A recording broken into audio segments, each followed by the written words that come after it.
சாய சரக்கு எடுத்து சாதிலிங்கம் தான் சேர்த்து. சாய சரக்கு எடுக்க தெரியணும் நமக்கு. முதல்ல ஊற வைக்கணும். ஊற வச்சதை எடுத்து கொதிக்க வைப்பாங்க. இது நிறைய இருக்குது. நீல சாயம் தயார் பண்ணது பழைய காலத்தில். இப்போது நீல சாயம்லாம் எடுத்துக்கிட்டு தான் இருக்காங்க. இப்போ நுணா மரம் இருக்குது இல்லைங்களா, பட்டையை எடுத்துட்டோன்னா இந்த பட்டையை எடுத்து கொதிக்க வைக்கணும். வெள்ளை துணியை போடணும். அப்படியே காவி கலரில் துணி மாறிடும். நெருப்பு கலர், டீ கலரில் மாறும். ஜாதிலிங்கன்றது ஒரு கடைசரக்கு.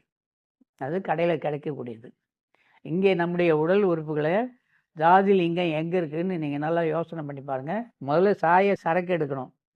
அந்த காலத்தில் சரக்கு போடுறதுன்னா மளிகை சாமான்லாம் வாங்கிட்டு வர்றது, மருந்து கடையில் வாங்குறது, இதுக்கு பேர் சரக்குன்னு சொல்லுவாங்க. சரக்கு லாரியில் வந்துக்கிட்டு இருக்குன்னுவாங்க. அப்போது எல்லா பொருளும் இந்த பொருள்னு சொல்ல முடியாது. அப்போ எல்லா பொருளும் சேர்ந்தால் தான் சரக்கு. அப்போது இங்கே சாய சரக்கு எடுத்துன்றார்.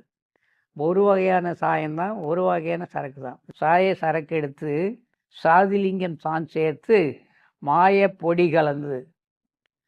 பொடி நுண்ணிய பொடி, மாயப்பொடின்னு எழுதுறார். பொடியிலேயே மாயப்பொடினா இப்போ கண்ணுக்கு தெரியாது, அதை நாம் பார்க்கவும் முடியாது. அப்படி ஒரு மாயப்பொடி இருக்கா? எதை பொடின்னு சொல்லுவோம்? பொடினா துகள். அந்த பொடி கலந்து மாயப்பொடி கலந்துன்றார். மாயப்பொடினா பொடிக்கு எங்கே போகிறது? நம்ம கருவேப்பிலை பொடின்னு தெரியுது, இட்லி பொடின்னா தெரியுது, சாம்பார் பொடின்னா தெரியுது, மசாலா பொடி தெரியுது. மாயப்பொடி எந்த கடையில் கேட்டால் தருவாங்க? இங்கே மாயப்பொடி எது? நம்முள்ள இருக்கிற காயப்பதிதனிலே. காயம்னு ஒன்று இருக்குது இல்லையா நம்ம உடம்புல? எது காயம்? ஒரு நுண்ணிய பொருள் தான். இப்போது விளக்கு அங்கே எரியுது, என்ன நீங்கள் பார்க்குறீங்க, உங்களை நான் பார்க்குறேன்.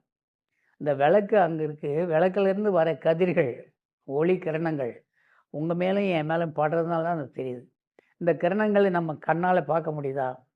லைட்டை தான் பார்க்க முடியுது. அங்கேருந்து வர ஒளி அலையை பார்க்க முடியல. அதையும் பார்க்குற அளவுக்கு வல்லவம் லென்ஸ் எல்லாம் வந்தது. அதெல்லாம் காட்டுவாங்க. கதிர்கள் எப்படி போகுது, எந்தெந்த கதிர்கள் நீள் வளைவில் போகுது, எதெல்லாம் பல வளைவுகளில் போகுது, அப்படிலாம் கண்டுபிடிச்சிருக்காங்க. ஒளியின் வேகம், ஒளியின் அலையின் நீளம், அதனுடைய தன்மை எல்லாம். அப்போ இங்கே என்ன எழுதுகிறாரு? சாய சரக்கு எடுத்து சாதிலிங்கம் தான் சேர்த்து மாயப்பொடி கலந்து. அந்த மாயப்பொடி கண்ணுக்கே புலப்படாத ஒரு வஸ்திரம் தான் நம்ம உடம்புக்குள்ளே இருக்குது.